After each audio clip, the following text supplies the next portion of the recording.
অভিনন্দন ইন্ডিয়া, অভিনন্দন। বাংলাদেশকে হারিয়ে শিরোপা জিতল ইন্ডিয়া।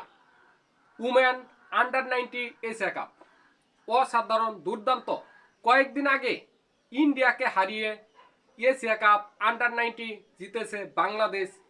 সেই ইন্ডিয়ায় উমেনরা আন্ডার-19 এশিয়া কাপ জিতল বাংলাদেশের সাথে। অসাধারণ।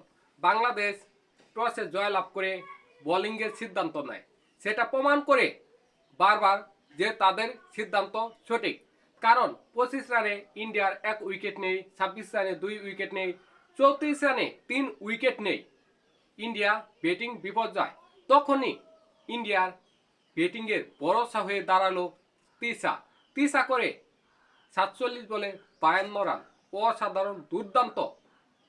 এর রানের কারণেই ইন্ডিয়া নির্দিষ্ট ওভারে 7 উইকেট হারিয়ে 117 রান করে বাংলাদেশকে 118 রানের টার্গেট দেয়। বাংলাদেশ কিচ্ছু বলতে কিচ্ছু করতে পারে না, পর উইকেট পড়তেই থাকে। বাংলাদেশ অল আউট 76 রানে। ইন্ডিয়া 41 রানে বড় ব্যবধানে জিতে যায় এবং চ্যাম্পিয়ন হয়ে যায়। ইন্ডিয়া 23 সালেও চ্যাম্পিয়ন হয়েছিল, 24 সালেও চ্যাম্পিয়ন হলো।